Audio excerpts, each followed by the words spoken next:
The breathtaking pace of AI advancement, including generative AI and its expanding military use in ongoing and future conflicts, underscores the urgent need for governance at the global, regional, and national levels. Yet, unlike the abundance of initiatives addressing civilian AI governance, military AI efforts have been relatively sparse, partly because of the unique complexities at the intersection of AI and the military domain.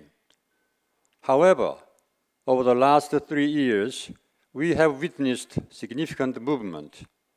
A growing number of governmental and non-governmental initiatives now address military AI governance deficit, and the conversation has expanded from lethal autonomous weapons systems to a wider spectrum of military AI uses.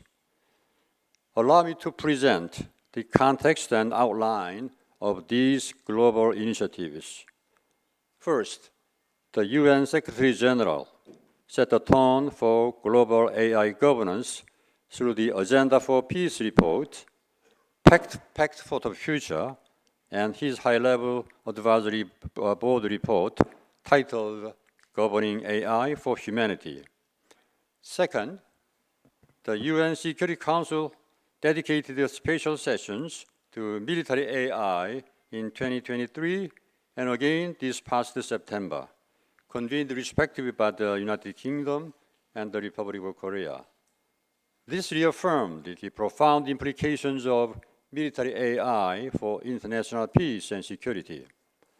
Third, and most significantly, the UN General Assembly adopted landmark resolutions on AI in the military domain in 2023 and 2024, which are closely related to our discussions here today.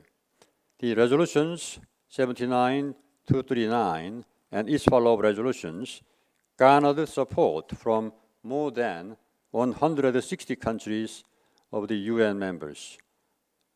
Both originated from what we call the Re-aim summits held in The Hague and Seoul, respectively, which produced the call to action and the blueprint for action. Meanwhile, resolutions on lethal autonomous weapon system continue to build on decade-long governmental expert negotiations in Geneva, aiming to finalize a text next year.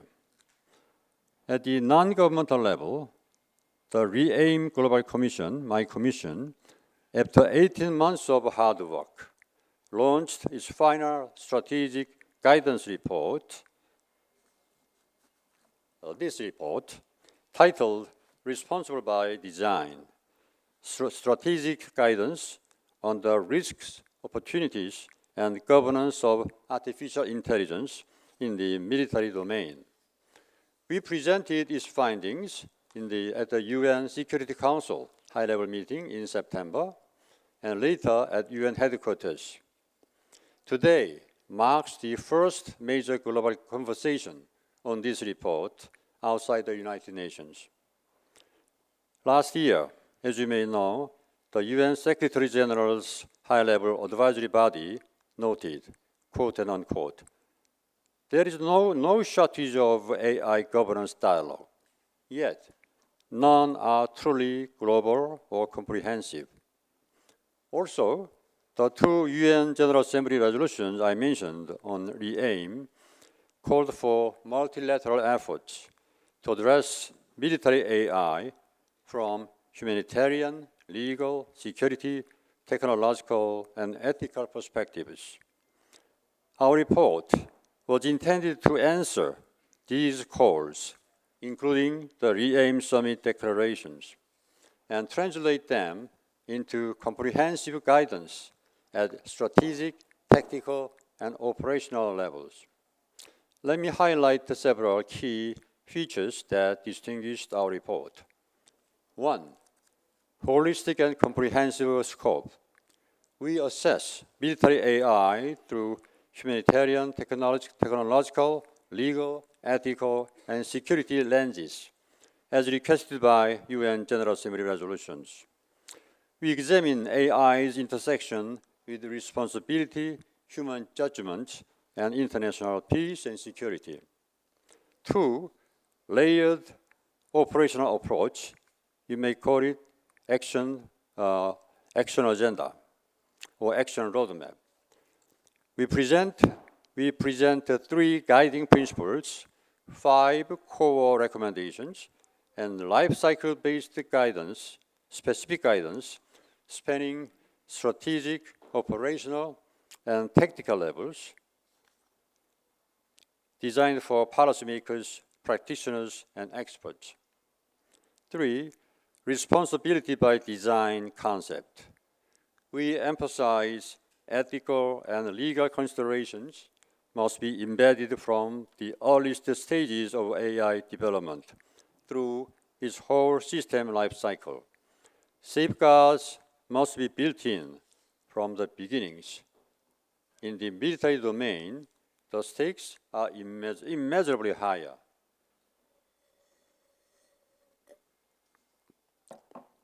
4, balanced perspective. We weigh AI's promises and risks together. Our approach avoids alarmism and complacency, advancing instead a posture of informed vigilance. 5, pathways for governance frameworks. We integrate the key ideas from AIM-related initiatives, norms, oversight mechanisms, stakeholder roles, governance models, and organize them into a coherent global framework. We will closely interact new UN mechanisms on civilian AI uses. 6, human-centric governance. Our guiding principle is very simple. AI must serve humanity, not the reverse. Our report is diving deeply into what is applicable international law and emerging norms, including human judgment and human control. Together, these elements form a layered governance framework that sets legal, ethical, operational, spatial, and temporal parameters for responsible military AI. It aims to strengthen norm development, build trust, and support policy coherence in a fragmented world, increasingly shaped by strategic competition in AI among major powers. In this sense, I hope that our report will be able to serve both as a roadmap and a framework for actionable implementation. It invites all stakeholders to shape the future of military AI, not through unilateral ambition, but through multilateral cooperation.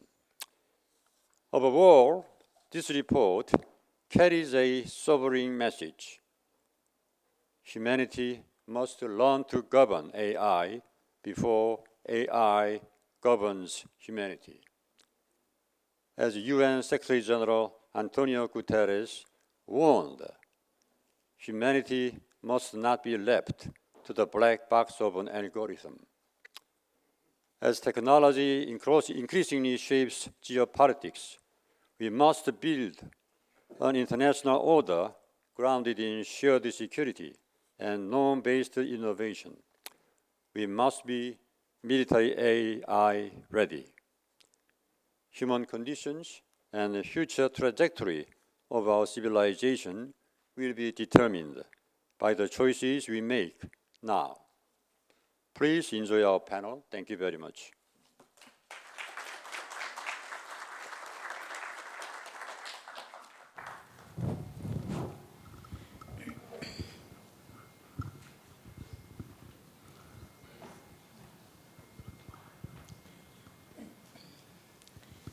Thank you, Ambassador Yoon, for these guiding and insightful remarks.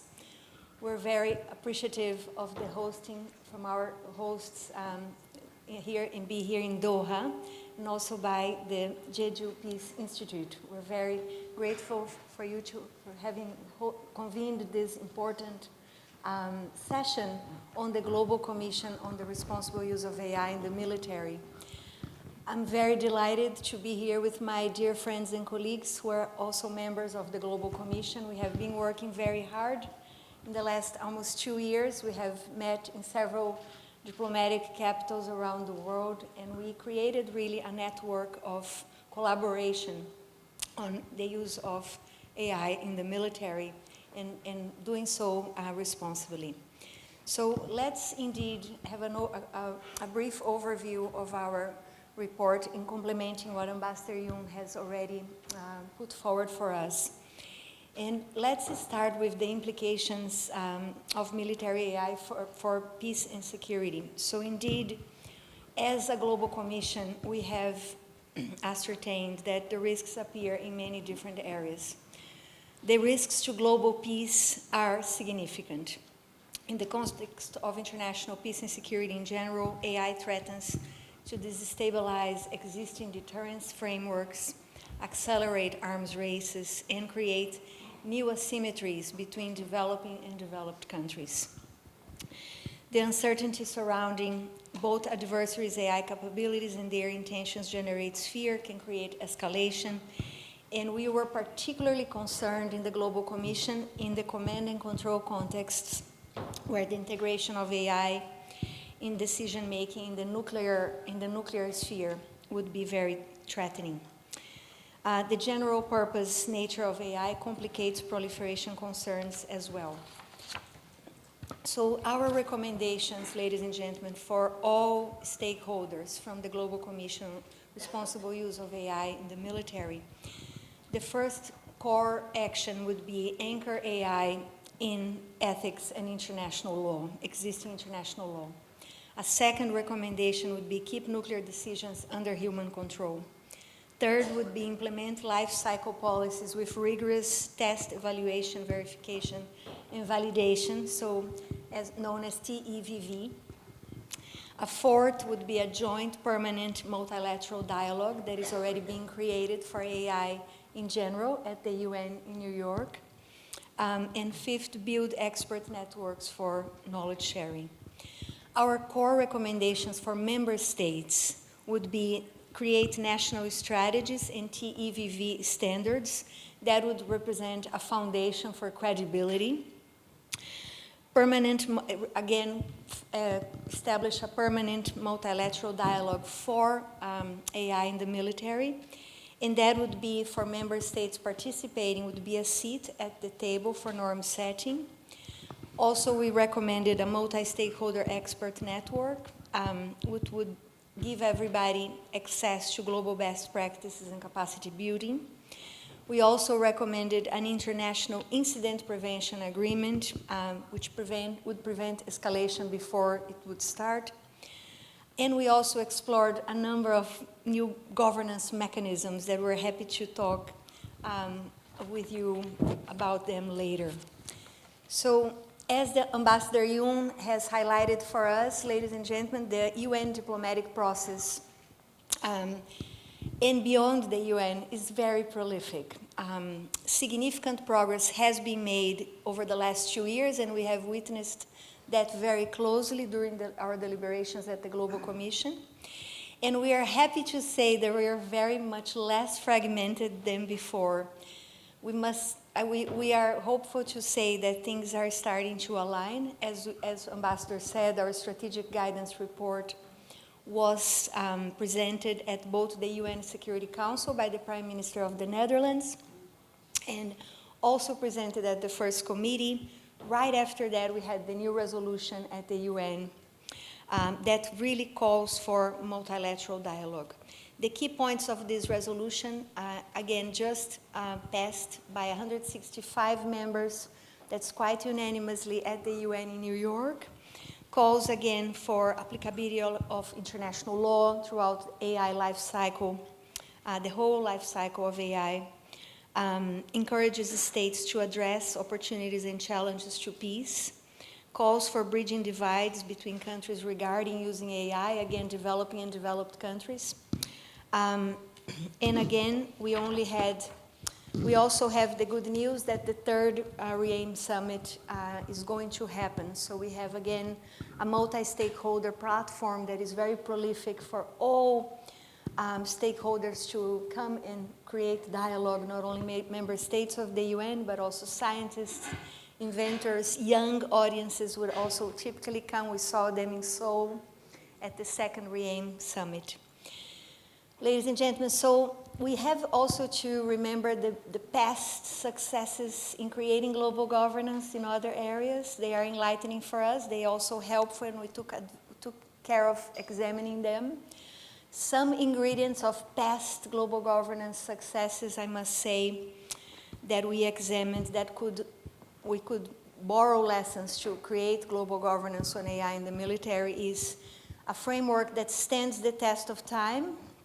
You can think about the Montreal Protocol, for example, of 1987, that is still healing the ozone layer. Science should go hand in hand with all the processes. And, of course, a permanent dialogue with mechanisms for cooperative compliance and trust building. So we see elements of these emerging for the AI on the military domain. So we are indeed encouraged by what we have seen as a global commission, and we're very excited about the role our report is playing in forming these emerging bridges amongst the different stakeholders. And we are very energized about the role that South Korea and the Netherlands played in guiding us throughout the process. Well, I would like indeed to turn the floor now to my extraordinary colleagues with whom I had the honor of working this last almost 2 years now, under the guidance, the very enlightening guidance of Ambassador Yoon. Ambassador Yoon, thank you again for all your guidance throughout our deliberations in different places in the world. So I would love to indeed, it's now my privilege to turn the floor to my dear friend, Professor Michael Horowitz.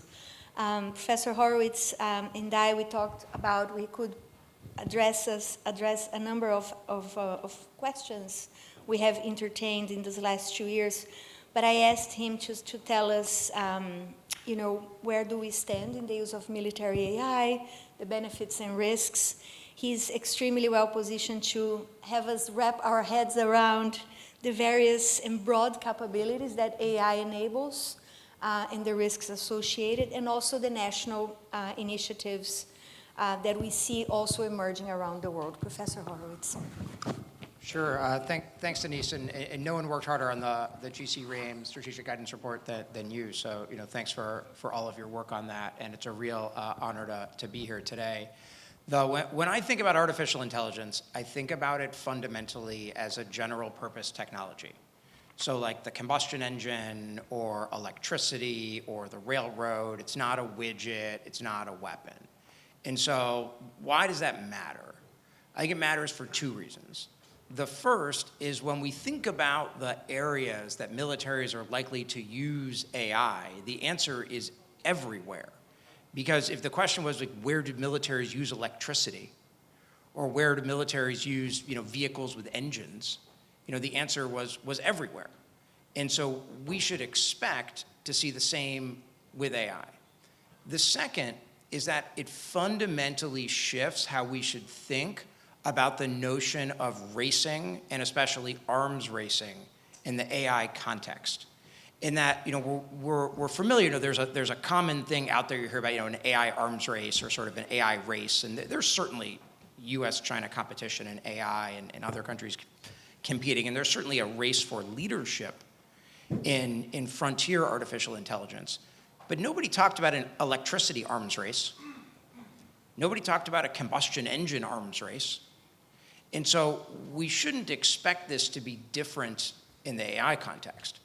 What matters is starting to think about what are the specific use cases where militaries might employ AI, and then how might those specific use cases influence the balance of power and international conflict. And Ambassador Yoon's opening remarks really helpfully pointed out the sort of 3 buckets where I think we're seeing militaries move ahead. Although, to be honest, so much more of this is still in people's heads, in design, in experimentation, than actual capabilities fielded on the battlefield. But what are the three buckets? The first is the back office for militaries. So everything from logistics to human resources, data processing, things that frankly aren't sexy, aren't exciting. Don't get me wrong, if you work for a company, there's plenty of money to be made doing that work. But it's not the things that get people super excited and agitated when they talk about sort of military uses of artificial intelligence. And frankly, that's the low-hanging fruit where every military around the world should be investing heavily to be more efficient and effective. The second is in decision support. And you could think about this as everything from processing intelligence data to advising for commanders to more systematically trying to get things like early warning information faster, better context, bringing together multiple different streams of information on the battlefield. That's sort of the bread and butter of how militaries operate, short of the pointy end of the spear. And there's a lot of AI action in those arenas as well. The third area, and this is the thing that gets the most heat and light, even though it's arguably the sort of least impactful when we think about maybe frontier AI, are actually the weapons. And in some ways, if we're talking about the opportunities and risks of artificial intelligence on the battlefield, everybody's mind goes to weapons. I mean, there's one case where even I think that maybe we should hold back, and that's don't let the killer robots launch the nuclear weapons. That's a terrible idea. Everybody should think that that's a terrible idea, and that's why every single country that has looked at this question has said, "Oh yeah, that's a terrible idea." Even the U.S. and China have agreed that is a bad idea. But if what we're talking about are other potential uses, and what you tell me is that we can have, say, smarter weapons that instead of a missile being launched and hitting a radar that's on top of a school, because it's just a radar-guided missile, it doesn't know a school is there, that you could have AI-enabled weapons that could maybe divert away because it has an algorithm that is programmed in sort of what schools in that area look like or what hospitals in that area look like, then even putting aside the military effectiveness reasons, there are lots of international humanitarian law reasons to think that military should be interested in accelerating applications of artificial intelligence. But I think we should expect to see incredible movement in this area, and frankly, we've already seen it in the context of Ukraine. We've entered the era of precise mass on the battlefield.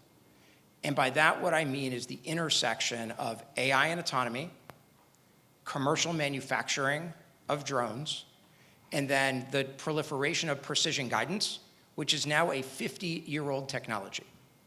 Every actor around the world, from the Houthis all the way to the United States, has the ability now to produce really serious weapons at low cost to swarm the battlefield. We see Russia and Ukraine do this every day. Frankly, one of the most effective precise mass weapon systems in the world is built by Iran. It's the Shahed 136, a weapon that can go 1,000 kilometers, that has some autonomy built into it with a price point less than $100,000. That's something that every military is going to be looking at fielding, whether they call it that or not. And so this proliferation is inevitable. And the question then is how we manage it and how militaries manage it, both in thinking about this present era of precise mass and what happens next. And I will leave it to my colleagues to talk more about what we do on the governance side. Thanks.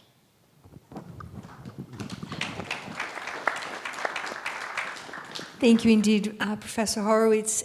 Ladies and gentlemen, if you want to know all about that, I would highly recommend Professor Horowitz latest podcast on the Council of Foreign Relations. He's a life member of the Council, Professor Horowitz. That podcast is terrific and will tell us all about these important issues. Thanks, Denise. Professor van den Hoven, tell us about your idea for creating the Global Commission on Responsible Use of AI in the Military. Why do we call our strategic guidance report by design?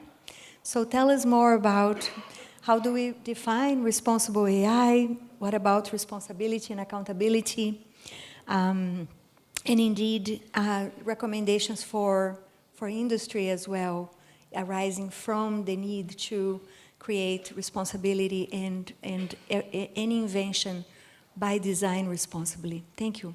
There's a lot in your question, but I will do my best. To start off with responsible AI. The first thing to notice is that the AI itself is not responsible. So a responsible AI is not unlike a lazy chair. The chair itself is not lazy. It accommodates people who are lazy. It invites people to be lazy, and it supports lazy people. So responsible AI is a form or a type of AI that supports human beings as responsible agents. And it is designed to exactly do that. So that is something that is very important in the report, and that is very important in the ethics of AI to bear in mind. Furthermore, it should, of course, be robust. So it should be, do what it promises to do. So there are no surprises, preferably to the users and the people who field it. So it has to be technically robust. It has to be safe. It has to be reliable and accurate. The other thing is it needs to be in compliance with international law and with widely accepted ethical principles, jus cogens norms, or as international lawyers call them, the dictates of public conscience. So military ethics, the principles of just war theory, there is a set of international norms that we could easily agree on, as the recent developments in the UN also illustrate. So it has to be technically robust, it has to be in compliance with the relevant sets of norms that apply both legally and ethically. And as I said at the beginning, it needs to be designed for responsibility. So that is an extra requirement for responsible AI. What this all implies is that we need to learn, and that is not only governments, but especially the corporate world, has to think about responsible AI and what is the responsible development, design of AI, and why is that important? Well, we've learned a lot. We've learned our lessons in the hard way from the history of technology, that if you put things out there without giving a thought to what you would like them to do and what you would like them to support us in, then it will not work. And one good example is privacy by design. Everyone knows that if you start to put out very complex, large, data-intensive, model-based systems there, and afterwards you're going to start to talk about privacy, it's too late. And it's also unfair to the people who are using it to start to ask them questions about it. Why didn't you, comply with privacy norms, etc.? It's too late. It's too complex. It's undoable for, in this case, government officials, but in the case that we're talking about, it's people in the field, in military, seeing combat and being in life and death decisions. So it's very important to innovate, to provide new functionality with artificial intelligence for good reasons, for defensive purposes, to do that. And at the same time, we have to keep an eye on how can we empower not only kinetically and cognitively, but also morally, the people who are using that technology. And that opens up a completely new program, and I'm working in Europe also for the European Commission, advising them on the ethics of new technologies. As we speak, the Commission is rearming Europe. It's putting 800 billion euros in the next decade into the defense industry and to investments in defense. That also needs and requires guidelines and guardrails. And as we speak also, the framework programs that have been dealing with civil applications up till now will be open to dual use applications. So we urgently need a set of norms, and I hope that the second phase of the work of the GC REAIM Commission will be able to supply some of them at least. Yeah. Thank you indeed. Yes, please. Thank you indeed, Professor van den Hoven. Much needed, meaningful remarks there on the responsibility by design, and that is indeed optimistic too. Yes, I must say yes, indeed. Great here for this Saturday morning here in Doha. It's Saturday, right? Yes. So coming from Boston, 13 hours flight, we never know what day it is anymore. So indeed, and that is our main innovation in our strategic guidance report from the Global Commission, is the idea of responsibility by design throughout the whole life cycle of AI. Well, ladies and gentlemen, I must share with you, I've been teaching the class on international law, the introduction to public international law at Northeastern in Boston for the last 2 decades. But I learned so much about international law with my friend, Professor Nehal Bhuta, the way he speaks so clearly and articulately, and I think we all benefited from you, Professor Nehal Bhuta, in the commission.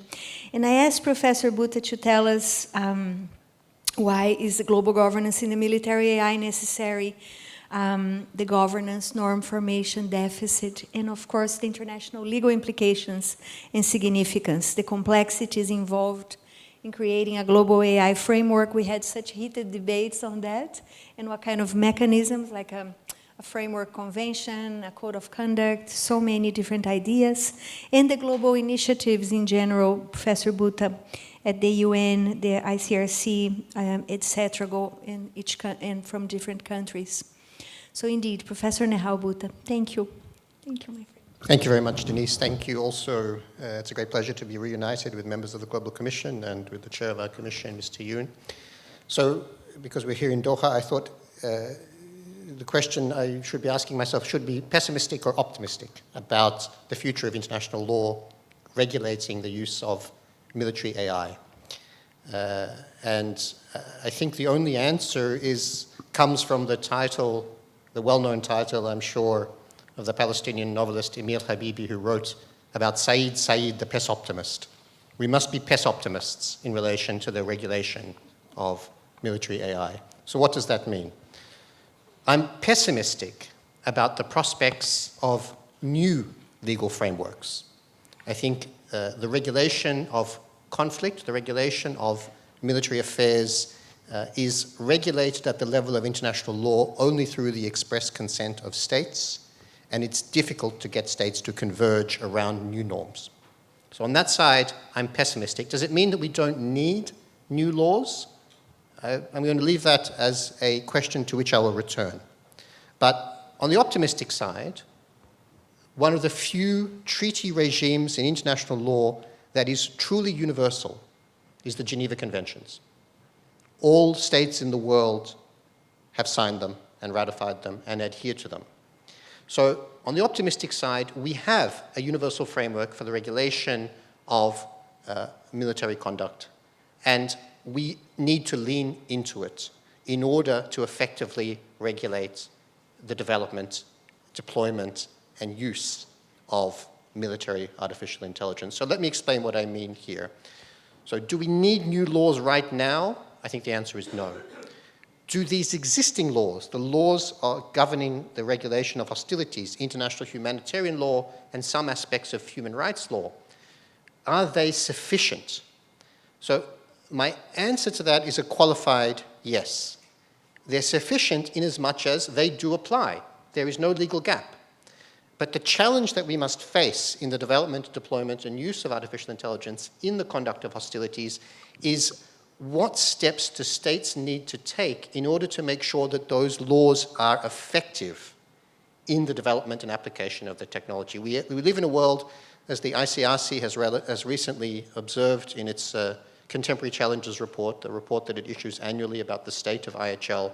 It observed in its most recent state of IHL report that we live in a world in which the existing framework is universal, but it is increasingly honoured in breach.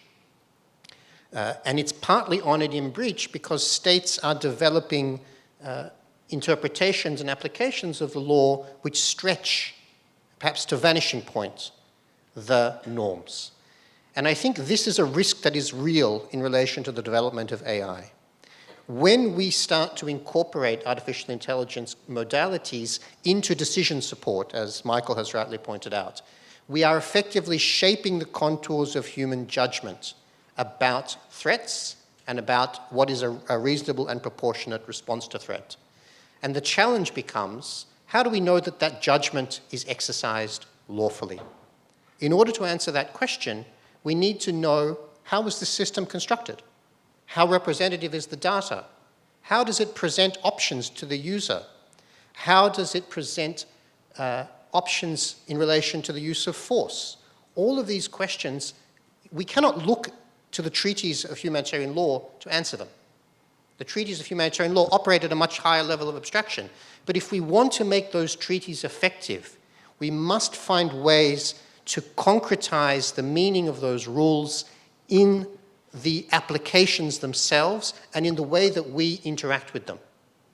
So one of the key messages that I really would like us to take away here and to dwell upon is at what level and how do we effectively incorporate the rules of humanitarian law and some aspects of human rights law into the way that we design these systems and into the way that we field them.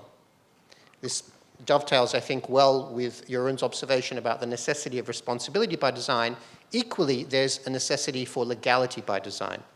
To the extent that we cannot develop these practices, these national practices of development, of standard setting, of validation to convince ourselves that we are, in fact, developing the right methods of evaluating these technologies, then the deep risk is, over time, the laws themselves will become dangerously irrelevant to the use of the technology. And this is the critical challenge. The laws bind us, but we must maintain their relevance, their concreteness, their applicability in the way in which we use these systems. And that's a complex process. So one of the things that I've worked on extensively in my capacity as a fellow with the Ministry of Defense in the United Kingdom is, how do we evaluate the lawfulness of an AI technology as a means or method of warfare? And the answer is not simple. The reason it's not simple is because evaluating the consequences of using technology, of integrating AI into a decision-making system that leads to a use of force, challenges the way that we have normally evaluated technology and its lawfulness.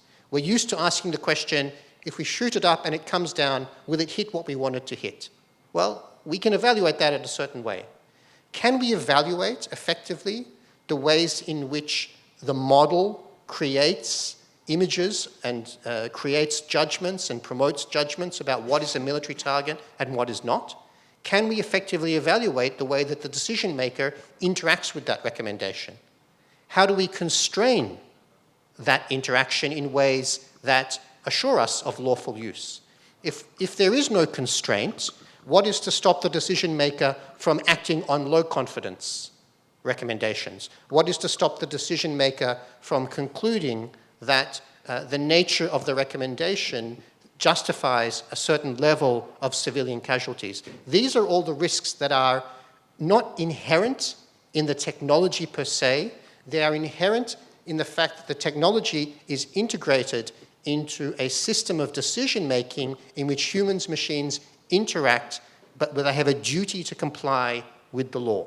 So our recommendation in the report, and our recommendation for future development, is to start developing increased transparency and increased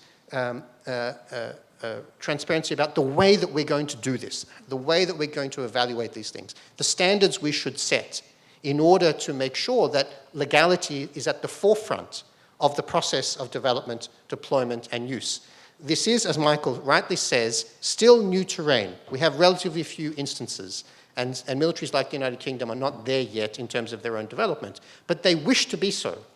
Right? They wish to have something called the digital targeting web by 2027. So it's urgent, as part of the process of shaping the future of our use of this technology and its consequences for us, that we start not to create new legal norms, but we start to converge on ways in which we're going to make those norms effective. And I think one of the recommendations of the report of a standing body of experts is a useful way forward. It doesn't imply any new legal obligations, but it does require states to show their homework, not about the secret details of their technology, but about the processes that they are using to assure that that technology can be used lawfully. Thank you.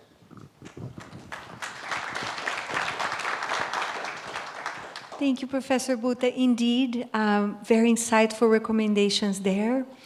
A standing scientific panel for AI in general was just unanimously created at the United Nations in New York, unanimously approved by member states. So indeed, we hope that very soon we shall have one for AI in the military as well.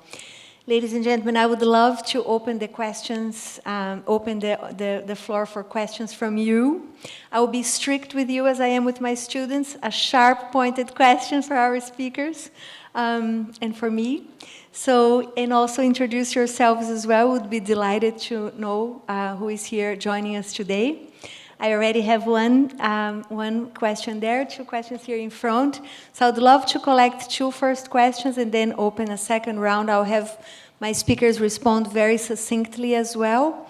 Remember, ladies and gentlemen, the military domain is vast. So we looked at the whole military domain. As Professor Horowitz said, the back office took a lot of our time. And not the front office, but the killer robots? Maybe? Battlefield. The battlefield. So we looked at everything, and separately from us is the ongoing negotiations in Geneva within the Convention on Certain Weapons for a potential new treaty specifically on autonomous weapons. So that's a separate track that is going on. Ladies and gentlemen, let me start with these 2 colleagues here in front. Again, I saw your, my lady, please, why don't you join us first? Is it working? Yeah. My name is Rabia. I'm from Deutsche Public Media. We're a YouTube multi-channel network, and news is one of the main categories I do work on. My question is specifically, and what worries me is on the development side of military AI. The definition of military AI has changed. So how are we going to stop it from becoming another Manhattan Project that, okay, we do it before anybody else does it? So how we are talking about a global initiative where all the nations are coming together. But I feel there's a whole concept issue over here that because of the Manhattan Project mindset, how are we controlling the funds that are being invested into AI? And is this what the voters or the general public want? And how do we determine and make sure that's what we do? Thank you.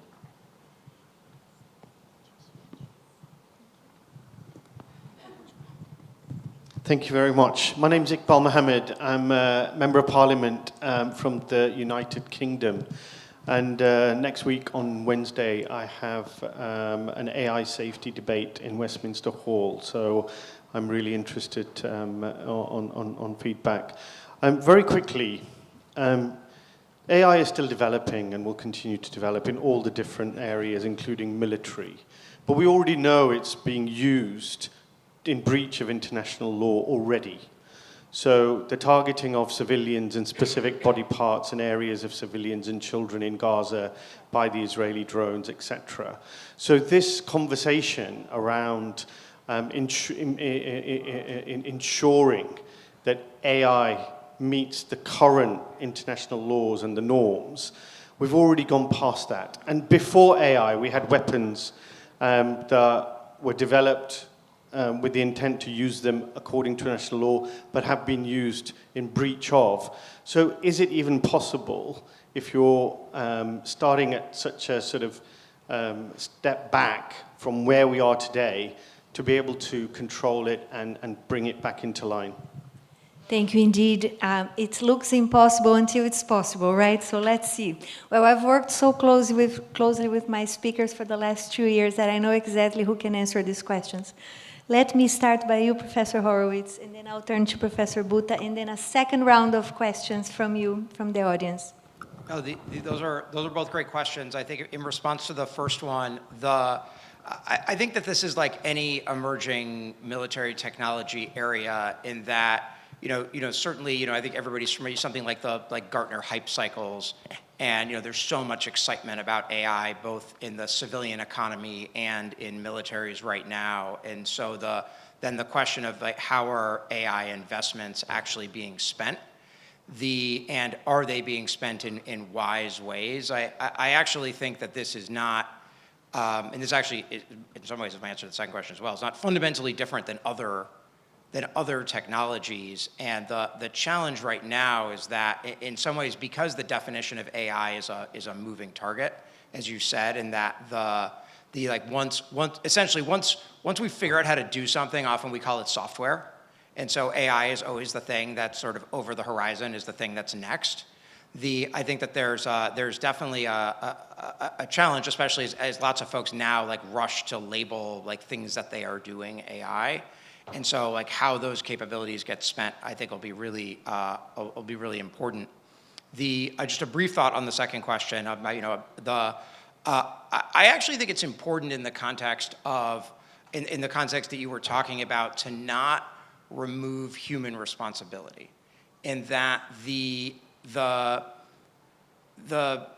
AI technology, you could have AI technology applied for lots of different use cases. To me, the question for any sort of like, if you're talking about a decision support kind of or targeting system, is what are the parameters it's set at? Who set those parameters? And then who's sort of making those judgments? And as we attempt to ensure that that militaries develop and field AI systems in ways that increase effectiveness and comply with the law, I think it's important that we retain remember that it is the human that is responsible for the use of force at the end of the day.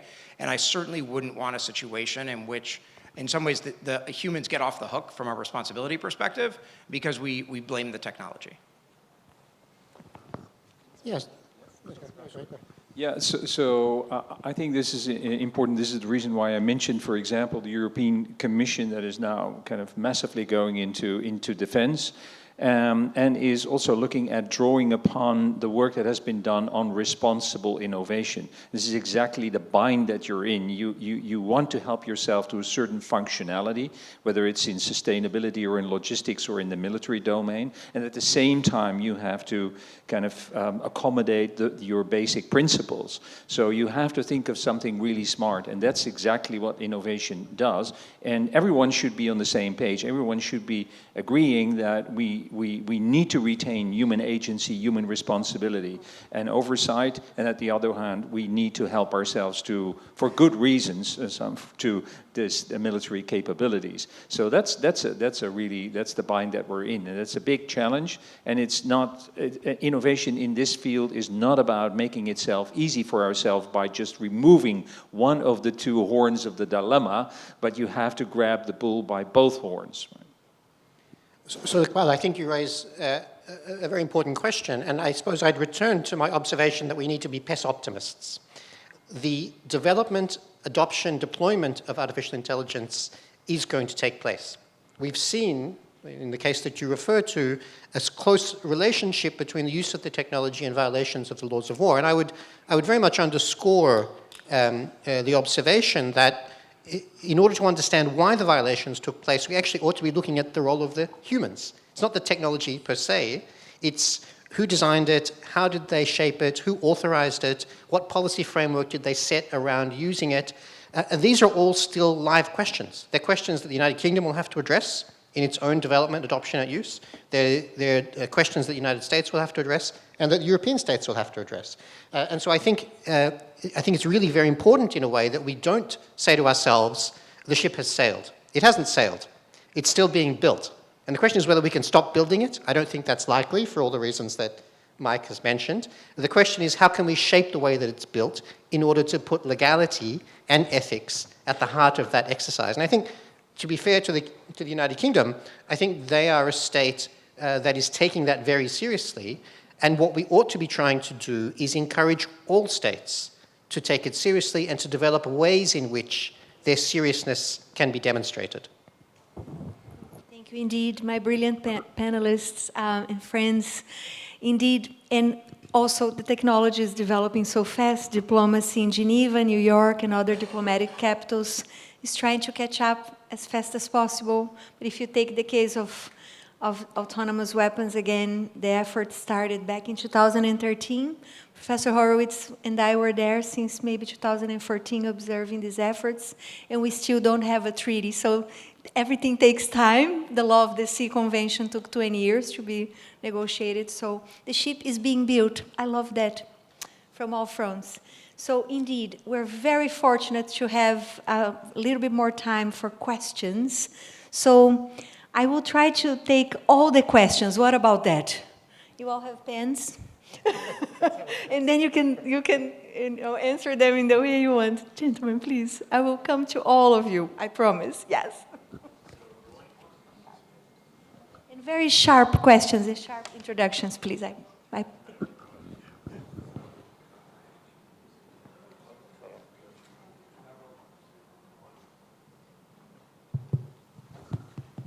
Hello. Yes, perfect. Hello, everyone. My name is Sharif Abdelrazak, and I am a founder. I am building an AI governance infrastructure solution we're called Deep Mist, and we're based somewhere between the UK and San Francisco. My question is, as we're looking at this from a bit of a reactive perspective, we're letting builders build, and then we're thinking about how can we put the guardrails around it. How can we include the founding communities, the builders, the ones who are building the ship themselves, into this narrative, into the communication with the educational institutions and with the governance makers? Yes, all the way in the back. Yes, and then I come to you, gentlemen. All the way in the back. If you don't mind rising. Yes, two ladies on the back. Appreciate it. Two ladies on the back. Why don't you kindly rise? Thank you. Hello everyone, I'm Tareem. I'm a senior law student at Qatar University. And my question is regarding, since we don't really have a universal kind of framework for military use, especially when AI is involved, why not kind of follow the footsteps of the EU AI Act, since it classifies AI systems? It's kind of like a head start instead of thinking of starting from point zero. So is that an option on the table or not? Thank you.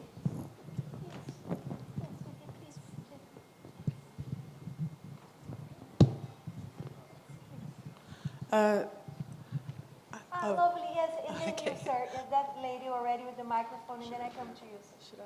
Okay. Okay. Okay. And then I'll come to you. Either one of you. Yes, please. Okay, ladies first.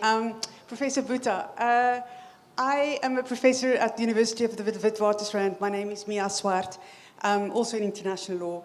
And, I tend to think the ship has sailed. If one looks at the amount of people, civilians killed by drones under the Obama administration, etc., in a sense, I don't know if one can still criminally prosecute in terms of all of those killings. So I'm interested in what you have to say about criminal prosecution. The requirement of fault specifically, I have suggested applying strict liability and simply saying, maybe we should just do away with the fault requirement, because if we insist on this, we can never prosecute. Excellent. Thank you so much. Gentlemen, please, you have. Yes, my name is Sandeep Vasilkar from a think tank, Strategic Foresight Group. Has the Global Commission reflected on the possibility of AI undermining the cybersecurity in the decision support system of the nuclear command and control, and the possibility of AI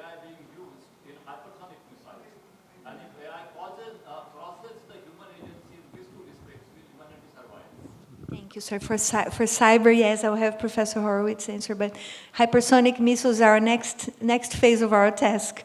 Last question from... Oh, thank you so much. All right, microphone here for this gentleman, please. And then I'll turn to my panelists.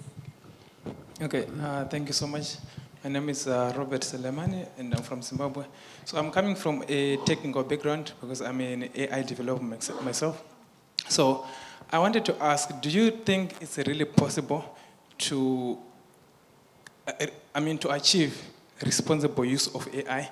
Because even if we, like by design, we put guardrails that will enable the responsible use. Putting guardrails to try to, encourage responsible use or curb irresponsible use. When these tools fall in wrong hands, they will still be used like in a way that we can't control. For example, if we give someone like a gun to someone who wants to use it irresponsibly, it doesn't mean that if they pull a trigger, it doesn't fire. It will still fire. So do you really think we can achieve a responsibility use of AI?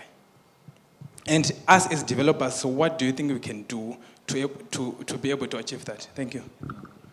So I must come to an end. I'll give my panelists a chance to speak. I see the clock ticking here in front of me.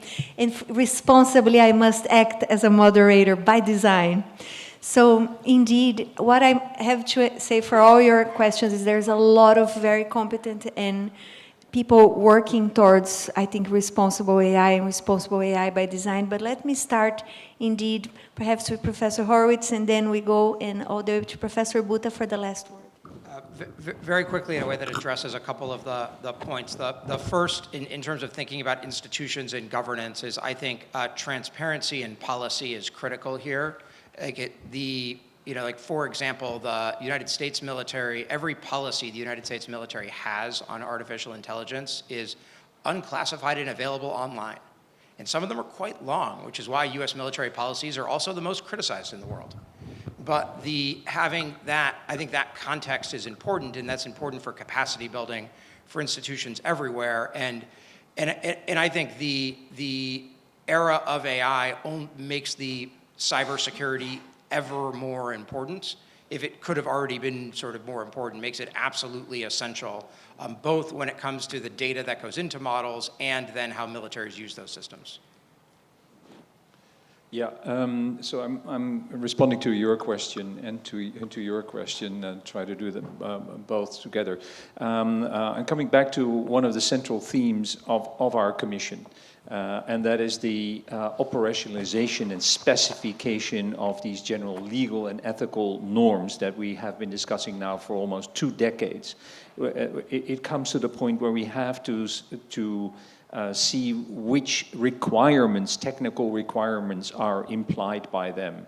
And as Nehal already said, we have to do that in law. The devil is here in the details. So this is the next phase, and this also gives us the opportunity to involve, parties that were not around the table, the industry, the people like yourself, working on new findings. So that's the way to go, and that will also provide us with the criteria to assess the performance of all the parties across the life cycle and in the whole system, because what we haven't said is very important to point out. This is not just about the algorithm. It's not just about the data or the model or this or that person or the network that is used for communication. It is the ensemble of all of these things together that delivers the thing that we morally appreciate and accept or not. So just to try to answer 2 questions. One question was, can we set these guardrails within the technology? It's possible, we don't know yet. But what I'd like to emphasize is that our concept of guardrails should not be limited to the technology. Guardrails include policy frameworks, legislative commitments, standing operated procedures, rules of engagement. These are also guardrails. And the critical, I think, observation for developers is for states to develop frameworks which allow the development to be developed, the developer to develop in alignment with these requirements. And that's work that states must do in order to have effective adoption processes, right? So my response to the developers who have asked questions is, what are your states doing? Are they providing sufficient guidance? If they're not, you need to be talking to them. And they, in turn, need to be looking for frameworks that meet their legal obligations, right? So the human agency here is crucial. It's the collective human agency of humans regulating the way that which they're going to develop this technology. Moving to the law question. So in relation to the AI Act, so again, I'm pessimistic on this. I don't think there's an appetite at the global level to transpose the European civilian framework into the defense domain. But that said, it's possible that some of the standards that emerge in relation to the regulation of high-risk AI uses within the Act could be relevant to the processes that we want to create at the global level. And we need to look at that and need to find ways to surface that in order to enhance the conversation. Mia, nice to meet you. You might remember I edited a paper of yours about 10 years ago. So I'm pessimistic at that level of liability is going to be more complex. I mean, it's already very hard to hold people criminally liable, right? That's tough. The mens rea requirements of international criminal law are going to be almost impossible to achieve in relation to some of these AI use cases. So I think that does beg the question about whether we need to change some of our liability standards to better capture the harm. Ladies and gentlemen, thank you again, Ambassador Yoon, the Jeju Peace Institute, and our gracious Qatari hosts here at the Doha Forum. Ladies and gentlemen, a warm round of applause to my panelists. Thank you. Photo, my dear.